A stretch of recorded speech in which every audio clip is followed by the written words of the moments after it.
कृष्ण। गीता अमृत में आप सभी का स्वागत है। तो हम आ गए हैं भगवत गीता अध्याय 10 श्लोक क्रमांक 35। तो हम भगवत गीता के 10वें अध्याय श्री भगवान का ऐश्वर्य के उन श्लोकों की श्रृंखला पे चर्चा करने का प्रयास कर रहे हैं, जहाँ पे भगवान कृष्ण अर्जुन को कहते हैं कि कोई कैसे उनको भौतिक रूप से जान सकता है, कैसे उनके और करीब आ सकता है। तो भगवत गीता अध्याय 10 श्लोक क्रमांक 35।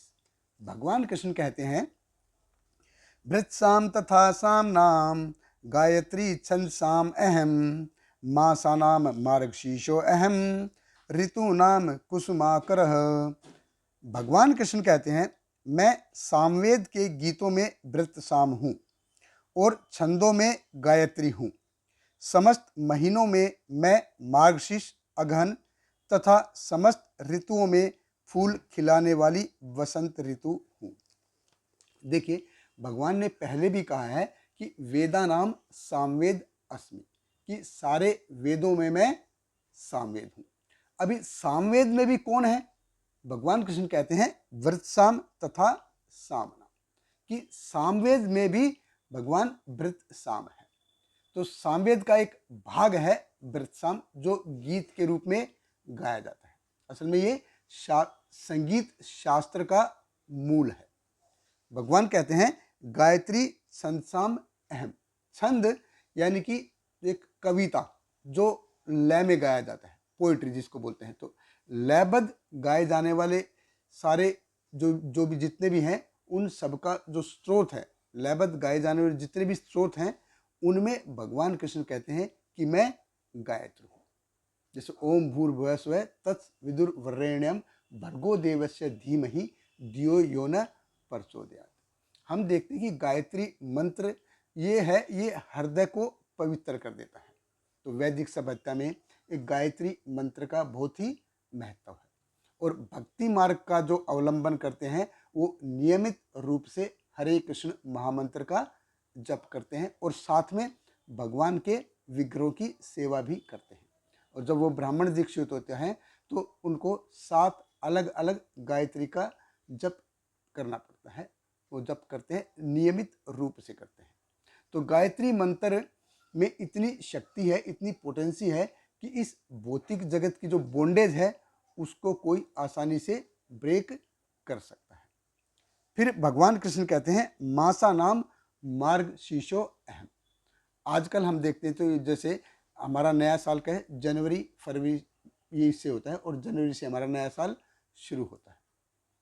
पहले एक्चुअली वैदिक सभ्यता में या हिंदू कैलेंडर के हिसाब से जो नया साल है वो चैत्र मास से शुरू होता था। जो प्रतिपदा तिथि आती है उसमें शुरू होता था, और 12 महीनों के बाद, 12 मास के बाद फिर से चैत्र मास आ जाता था। और चैत्र मास अगर आजकल के हिसाब से देखेंगे तो ये नॉर्मली जनरली मार्च के महीने में आता है, मार्च के महीने में आता है।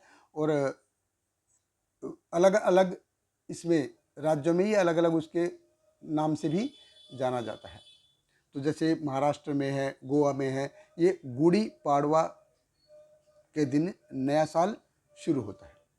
तो भगवान कृष्ण कहते हैं कि इन 12 जो महीने हैं उनमें एक मार्गशीर्ष है, वो भगवान कृष्ण कहते हैं मैं हूँ। ये मार्गशीर्ष जो है ये चतुर्मास्य के बाद आता है। तो चतुर्मास्य है जैसे हैं श्रावण, भाद्रपद, अश्विन और कार्तिक, और कार्तिक महीने के बाद तुरंत बाद आता है मार्गशीर्ष।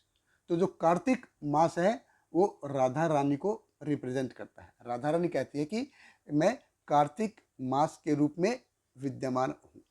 उसके तुरंत बाद आता है मार्गशीर्ष, और भगवान कृष्ण कहते हैं कि मैं मार्गशीर्ष मास के रूप में विद्यमान हूँ, मासों में तुम मेरे को मार्गशीर्ष जानो। और एक महत्वपूर्ण बात यह है कि मार्गशीर्ष जो है ये बसंत ऋतु में आता है। जैसे 3 प्राइमरी ऋतु हैं, सर्दी, गर्मी और बरसात, ऐसे 3 सेकेंडरी ऋतु हैं, हेमंत, बसंत और शिशिर। तो भगवान कृष्ण कहते हैं ऋतु नाम कुसुमाकर। तो बसंत और शिशिर इन दोनों को जैसे मिला के मार्गशीर्ष आता है। ये स्प्रिंग टाइम है, और ये बहुत ही क्या बोलते हैं उसको, बहुत ही सुहावना मौसम होता है, इसमें बहुत सुहावना मौसम होता है। वर्षा ऋतु और ठंड के बीच में अक्सर आता है, और इसी में आती है मोक्षदा एकादशी, जहाँ पे भगवत गीता का आविर्भाव हुआ था। तो भगवान कृष्ण कहते हैं कि मासा नाम मार्गशीर्ष अहम और ऋतु नाम कुसुमाकर। बहुत बहुत धन्यवाद। हरे कृष्णा। श्रील प्रभुपाद की जय। Hare Krishna, Hare Krishna, Krishna Krishna, Hare Hare, Hare Rama, Hare Rama, Rama Rama, Hare Hare.